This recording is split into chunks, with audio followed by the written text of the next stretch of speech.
Hey everyone! For today's video, we are working on lesson 12.5, which is solve word problems involving money. We're going to be working on page 652 to 653 and solving the convince me and numbers 1 through 5. So let's get started.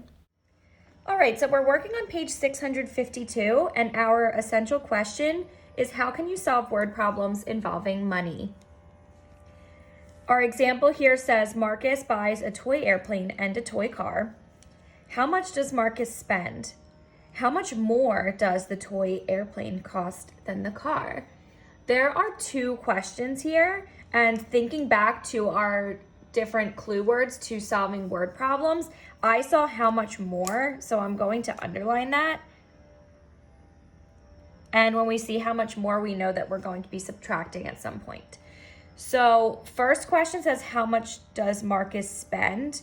Well, when he's buying both of these, we want to know how much he's going to spend altogether. How much is the total cost of both items? And that is over here in the B box, finding $3.32, which is the cost of the plane, plus $1.12, which is the cost of the car. And the way that they showed it in B is they showed it with the actual money. This would be $3, and here's the 32 cents. Here's another dollar and the 12 cents. What they did was they added the bills, then counted the coins. So if you add the bills, it would be $1, 2, 3, $4. If you add the coins, these are very hard to see, but they are dimes. So 10, 20, 30, 40 dimes, or 40 cents in dimes. And then count the pennies, 1, 2, 3, 4, each of them being worth 1 cent. That's where our 4 cents here comes from. And we come up with a total of $4.44. So that answered the first question. The next question is how much more does the toy airplane cost than the car? Well, if we want to know how much more, we're finding the difference between those two dollar amounts, and we would have to subtract. So down here in box C, they show you the subtraction, $3.32 minus $1.12. Start with the cost of the airplane, then subtract the cost of the car. So this dollar amount here with the coins represents the cost of the airplane. $1, 2, $3, and then we have 32 cents. They showed a visual subtraction strategy, which is showing the money and then crossing off what we're taking away. So we would be taking away the price of the car. So they crossed off $1, and then they crossed off 10 cents, and then they crossed off 2 pennies to make it $1.12. This is a good way to subtract if you already have the dollar amount set out in front of you. Like say for one of the problems that we're solving today, we'll already have it. But other than that, it's a little bit easier and simpler to just use your subtraction strategies and rules and line them up by place value. And that's actually what we're going to do in the Convince Me. So the Convince Me says use structure. It's math practice 7. In the examples above, how can you use place value to help add or subtract? Now, we are used to using place value to add or subtract. We line up our place values. For example, if you were adding 346 plus 295, and you saw it written straight across, the first thing you would think to do would be to stack it. Well, you're not going to stack it like this, because it's not lined up by place value. You have to stack it and line up the ones, tens, and hundreds. So we would stack, the 5 is in the ones place. That's how we would stack them in order to add. You can do the same thing when you are solving problems that involve money. So if we were finding $3.32 plus $1.12, we would be stacking them and just making sure the decimal place is lined up. That's the most important part. So I could take that $3.32 plus, make sure my decimal point is lined up, and then just add by place value. This would be the hundredths place. This is the tenths. drop my decimal point down, and we add our ones place. You can also subtract using the place value strategy. So if we were subtracting, we would take that $3.32 minus the $1.12. Make sure your decimal points are lined up. 2 minus 2 is 0. 3 minus 1 is 2. Drop down my decimal point. 3 minus 1 is 2. You don't have to write a sentence here. You can just show, maybe you can put add and subtract. And that would be another strategy. And that's actually the quickest strategy when you're first learning. It's a little bit easier to see it as a model this way and understand the addition and subtraction. But it's quicker and you already know how to add and subtract by place value. The only difference here is you're using a decimal. So you're making sure the decimal is lined up instead of making sure that the place value of the ones place is lined up. The first thing you're looking for is to line up the decimal. Okay, so let's get started on some practice problems on the next page. So we are in the guided practice. Number 1 says, math practice 2, repeated reasoning. Write a fraction and a decimal to describe how the quantities are related. So these are dimes here, a little bit hard to see, but that is a dime.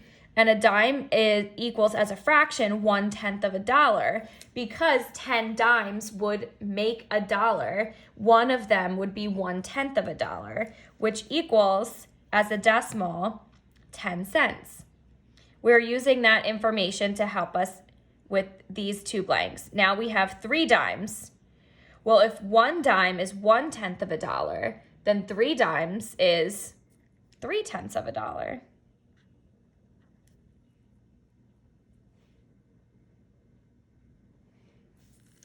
And if 1/10 of a dollar equals 10 cents, then 3/10 of a dollar would be 3 times that much, which would be 30 cents.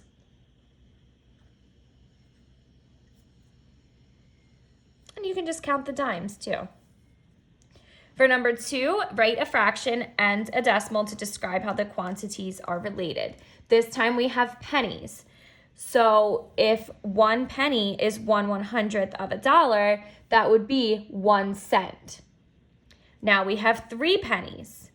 3 pennies would be 3/100ths of a dollar, or 3 cents. Make sure you don't write 30 cents. You have to have a 0 in your tens place. So it needs to be written like this.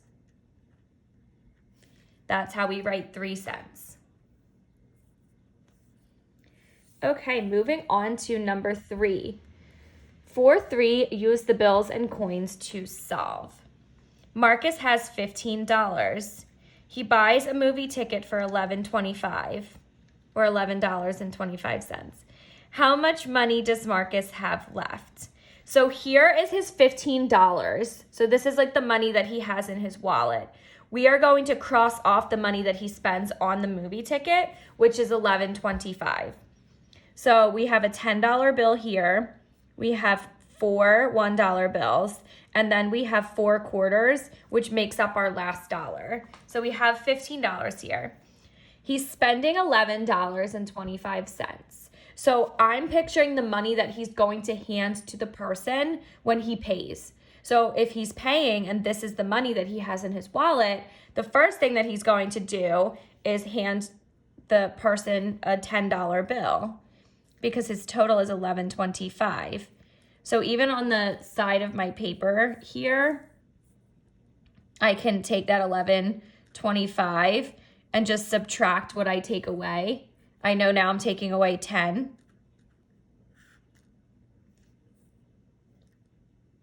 So after I cross off that $10 bill, I still am going to need to take away $1.25. So cross off the 10. Now I need to take away $1.25. So I can take away $1. So once I take away $1, I can subtract that too. And then I would have just 25 cents to take away. And I can cross off a quarter.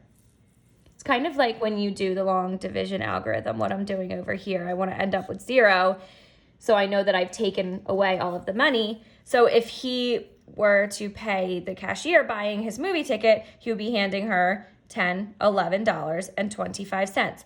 How much money would he have left? Count what's left over. $1, $2, $3, 25, 50, 75. So he has $3.75 left.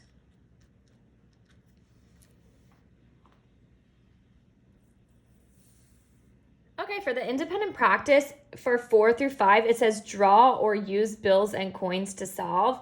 We are not going to be drawing. If you have bills and coins at home, then you can practice. But I mean, I don't have $65. So we are just using place value to line up and create an equation to solve. So for number 4, a new jacket costs $65.56. And a new scarf costs $23.21. If Sarah buys both, how much does she spend? Okay, so she's buying both of these items. So first she's spending this much money on the jacket. Plus, we're adding, because she's buying both, $23.21 on the scarf. Now notice how I lined up my decimal points. It's the same thing as when we are adding numbers that have commas, right? It's just you have to drop that down when you're adding it. 6 plus 1 is 7.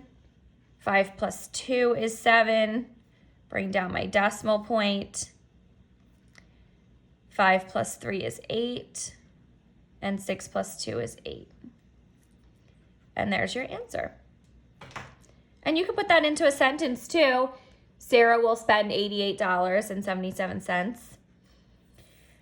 For number 5, Carlos spends $14.38 on equipment.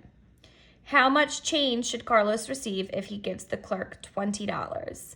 This is a real life situation because you don't want to hand somebody $20 and this is how much you're spending, and what if they give you the wrong change? That's why it's important to have knowledge of money and adding and subtracting, because it could help you out if a situation happens where somebody doesn't give you the right amount of money, or sometimes somebody could give you too much money. And then out of honesty, you're supposed to give that money back, right? So it's important to understand addition and subtraction in real life situations, especially with money.